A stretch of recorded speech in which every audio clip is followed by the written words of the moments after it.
দিনহাটা ২ নম্বর ব্লকের সাহেবগঞ্জ থানার অন্তর্গত নাজিরহাট পুলিশ ক্যাম্পের স্থায়ী ভবনের উদ্বোধন ও বিভিন্ন সমাজসেবামূলক কর্মসূচির সূচনা করলেন কোচবিহার জেলা পুলিশ সুপার দ্যুতিমান ভট্টাচার্য।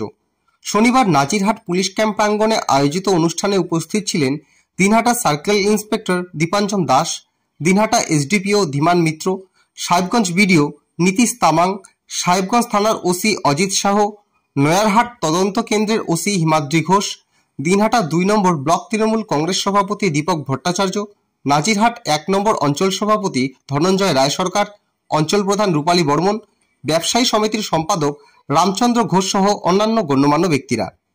এদিন প্রথমে পুলিশ সুপার দ্যুতিমান ভট্টাচার্য নতুন ভবনের উদ্বোধন করেন। এরপর রক্তদান শিবিরের ফিতা কেটে শুভ সূচনা করেন এবং রক্তদাতাদের হাতে সার্টিফিকেট তুলে দেন। পাশাপাশি বৃক্ষরোপণ কর্মসূচি, প্রায় ১৫০ জন দুস্থ মানুষের হাতে শীতবস্ত্র বিতরণ এবং ৩০টি হারিয়ে যাওয়া মোবাইল ফোন প্রকৃত মালিকদের হাতে তুলে দেওয়া হয় পুলিশের পক্ষ থেকে। পুলিশের এই উদ্যোগে খুশি স্থানীয় বাসিন্দারা। তাদের মতে স্থায়ী পুলিশ ক্যাম্প তৈরি হওয়ায় এলাকার নিরাপত্তা আরও জোরদার হবে এবং সাহেবগঞ্জ থানার উপর চাপও অনেকটাই কমবে।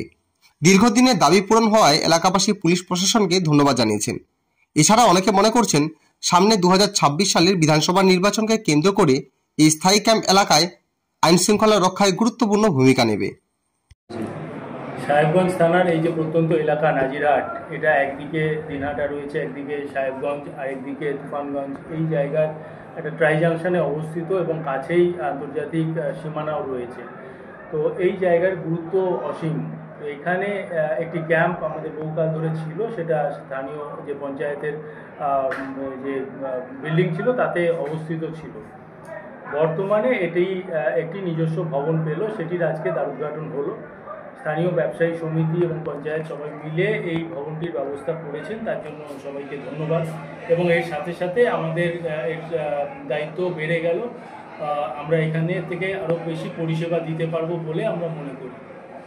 এর সাথে সাথে নাজিরহাটে আজকে উৎসর্গ যে ব্লাড ডোনেশন ক্যাম্পেইন সেটাও হচ্ছে। আজকে আমাদের ৬০-এর বেশি দাতা এখানে ব্লাড দিচ্ছেন এবং আমাদের দুস্থ মানুষদের জন্য কিছু কম্বলের ব্যবস্থা করা হয়েছে এবং ৩০টার মতো মোবাইল আজকে আমরা যাদের হারিয়ে গেছিল সেই মোবাইলগুলি আমরা ফিরিয়ে দিচ্ছি। কোচবিহার জেলা পুলিশ সবসময় মানুষের সাথে আছে, পাশে আছে।